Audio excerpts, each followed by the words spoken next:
And here's a tale of another happy summer. Sleepaway camp, the smell of pine needles, canoeing, arts and crafts, making lifelong friends. It's an experience many New Hampshire kids remember for a lifetime.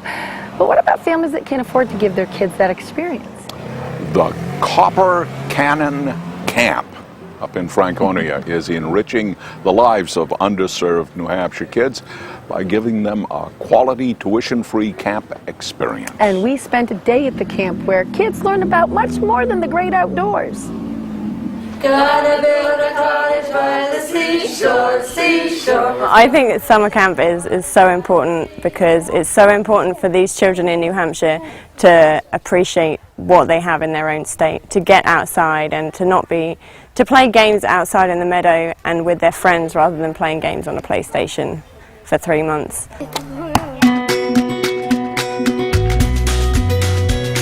The mission of Copper Cannon Camp is to provide a free summer camp to underprivileged youth in New Hampshire.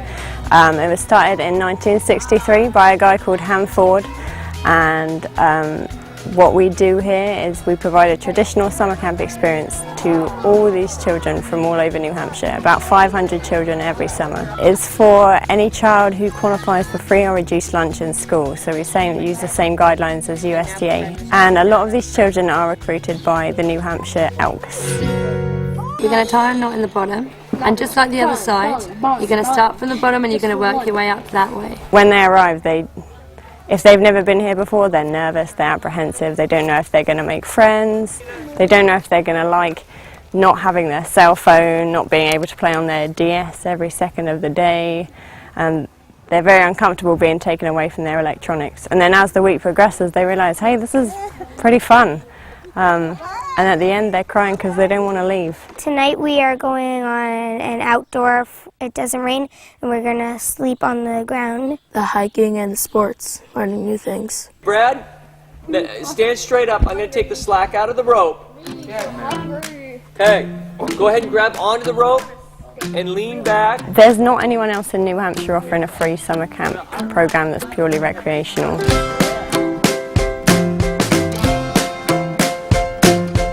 Up in the woods, we're going to go out there, we're going to get muddy, it's going to be fun, it's going to be wet, we're going to go and hide, it's basically hide and seek in the woods. This week is Manchester week, so most of the children who are here this week were recruited by the Manchester Elks and they're from Manchester.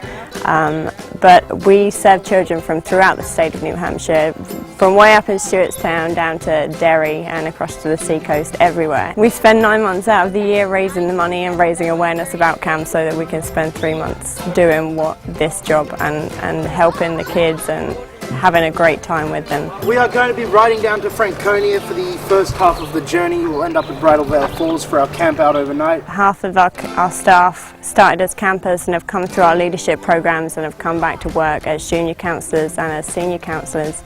And the other half come from around the world. They come from England, obviously. They come from Australia, New Zealand and Hungary this year. And it's great for the kids to learn a little bit about other people's cultures, and they like the accents as well. You get to meet new people from other parts of from the world. We try and make mealtime an event. It has to be fun. We have them sing songs to each other. We have a topic of conversation so that they learn to speak in turn and to listen to one another.